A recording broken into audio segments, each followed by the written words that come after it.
आज हामी कक्षा 9 को गणित विषयको अभ्यास 8.2 को अनुक्रम र श्रेणी अन्तर्गत पेज नम्बर 176 को 1, 2 र 3 को समाधान गर्न गइरहेछौँ। अब यहाँ दिए अनुसार पहिलो क्वेसन के दिएछ भन्दाखेरि अनुक्रमको परिभाषा उदाहरण त यहाँ लेखेको छ, त्यो अनुसार किताबमा दिए अनुसार के छ भन्दाखेरि कुनै पनि सङ्ख्याको समूहलाई एउटा निश्चित ढाँचामा राखेको छ भने त्यसलाई के भने अनुक्रम भनिन्छ। अब उदाहरणको लागि के छ, यहाँ उदाहरणको लागि दिएको छ यहाँ 1, 3, 4, 10, 15 प्रत्येकमा यहाँ के गर्छ 1 प्लस हुँदा गरे 2 र 3 मा कति आयो 2 फेरि 3 त्यसपछि यसको 4 फेरि त्यसपछि 5 प्रत्येकमा ग्याप बढ्दै गरेछ 2, 3, 4, 5 यो अनुक्रम हो। अर्को क्वेसनमा के रहेछ भन्दाखेरि अनुक्रम र श्रेणी बीच के फरक छ त यहाँ लेखेको छ अनुक्रम भनेको कुनै सङ्ख्याको समूहलाई एक निश्चित ढाँचामा राखेको हुन्छ, जस्तै 1, 3, 6, 10, 15 यहाँ 2 को ग्याप छ, यहाँ 3 को, यहाँ 4 को, यहाँ 5 को ढाँचा छ। श्रेणी भनेको अनुक्रमका पदहरूको योगफलको रूपमा व्यक्त गरिन्छ, अर्थात् उक्त अनुक्रमसँग सम्बन्धित हुन्छ त्यो। जस्तै लेखिन्छ 1 + 3 + 6 + 10 + 15 यो। दोस्रो क्वेसनमा के दिएछ, यहाँ दोस्रोमा दिएछ कि यहाँ अनुक्रम कुन हो र श्रेणी कुन हो। त यहाँ जुन जोडिएको छ यो बी अनि यो डी अनि यो ई यो चाहिँ के हो श्रेणी हो, जोड भन्यो योगफल, र ए सी र एफ के छ अनुक्रम हो। त्यहाँ त्यही लेखेको छ एसीएफ अनुक्रम र बीसी बीडीई के छ श्रेणी हो। त्यस्तै 3 मा के भन्छ, यहाँ तेस्रोमा यहाँ मान पत्ता लगाउन भन्छ।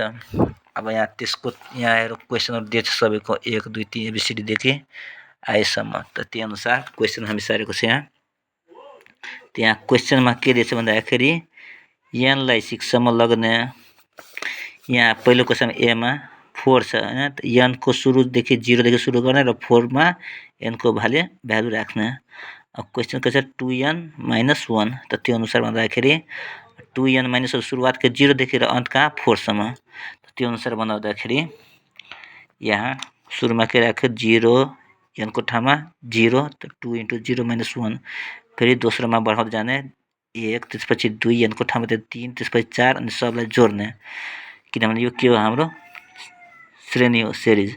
त सब निकाल्थे 0 × 2 के भन्छ 0 - 1 त -1 भइहाल्यो हैन। त्यस्तै 2 × 1 - 1 2 × -1 को +1 भइहाल्यो, फेरि 2 × 2 - 1 भनेको 3 भइहाल्यो, त्यस्तै 2 × 6 - 1 भनेको 5, 2 × 4 8 - 1 भनेको 7 जोडेर 15 आयो एन्सर। दोस्रो क्वेसनमा के दिएछ यहाँ दिएको, दोस्रोमा के दिएछ कि 6, त यहाँ कहाँदेखि सुरु गर्ने n को भ्यालु 2 राख्ने र त्यसपछि 6 मा आएर रोक्ने 6 सम्म। अब यहाँ दिएछ भ्यालु 3n + 2, त यहाँ त्यही हामी गर्छौँ 3n + 2 मा के गर्छौँ सुरुवात कतिले 2 ले गर्ने, 2 ले सुरुवात गर्यो n को ठाउँमा 2 राख्यो, त्यसपछि n को ठाउँमा 3 राख्यो, 3 को ठाउँमा 4 फेरि 5 फेरि 6 अनि सबलाई एड गर्यो। त्यहाँ एड गर्दाखेरि कति 2 × 3 6 भयो, 6 + 2 फेरि 3 × 3 9 + 2 फेरि 3 × 4 12 + 2 फेरि 3 × 5 15 + 2 3 × 6 18 + 2 सब जोड्दाखेरि 70 एन्सर आयो।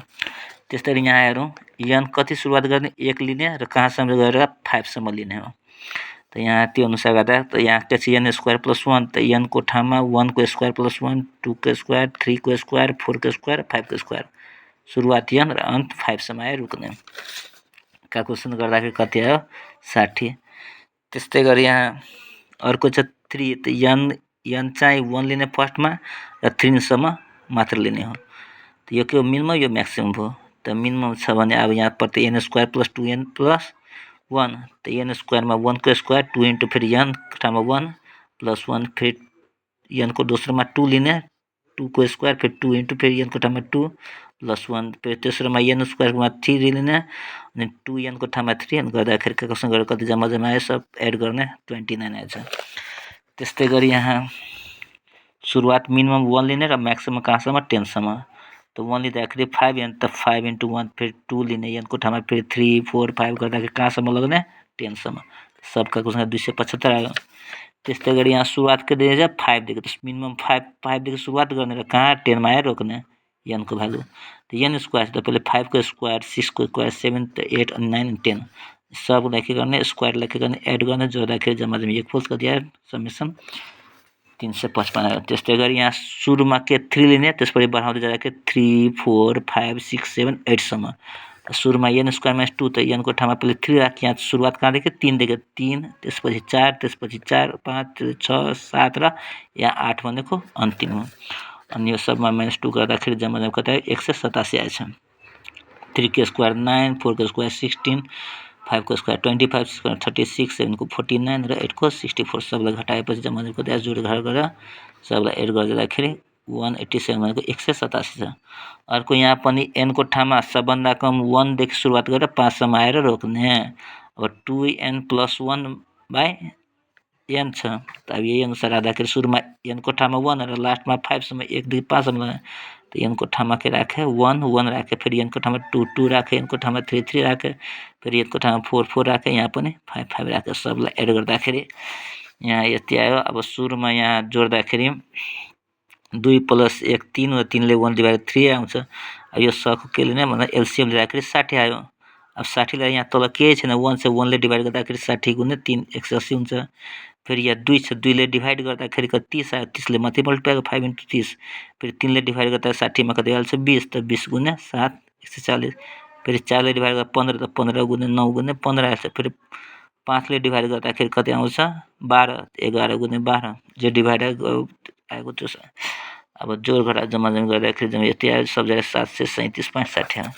त्यस्तै गरी अर्कोमा छ यहाँ n 0 देखि सुरु गर्ने र 4 मा 0 1 2 4 3 4 सम्म जाने n / n + 1 सुरुमा 0 राखे n को ठाउँमा 0 0 देखि सुरु तब 1 राखे त्यसपछि 2 त्यसपछि 3 त्यसपछि 4 सब क्याल्कुलेसन गर्दाखेरि 1 + 1 2 आयो यहाँ 2 त 2 + 1 3 आयो फेरि 3 + 1 4 आयो 4 4 + 1 5 अब सबको एलसीएम ल्याएर 60 आयो त पहिलेमा 0 छ त 0 को सुरुमा के भइहाल्छ भन्दाखेरि के छैन यहाँ 0 गर्ने कम्ती छ नि 0 गरेर 0 आयो। त्यसपछि 2 ले डिभाइड गर्दा कति आउँछ 60 त 1 गुणे 2 ले 60 लाई 30 आयो त 1 गुणे 30 फेरि 3 ले डिभाइड गर्ने 60 मा 3 ले डिभाइड गर्दा 20 आउँछ त 20 गुणे 2 त 2 गुणे 20 यहाँ आयो।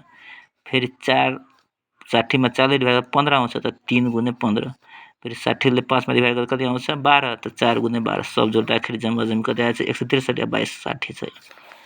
क्वेशन इस प्रकार रहेछ यहाँ एक्सरसाइज को 8.2 को 1 2 र 3 अनि समाधान इस प्रकार रहेछ 1 2 र 3 को। धन्यवाद।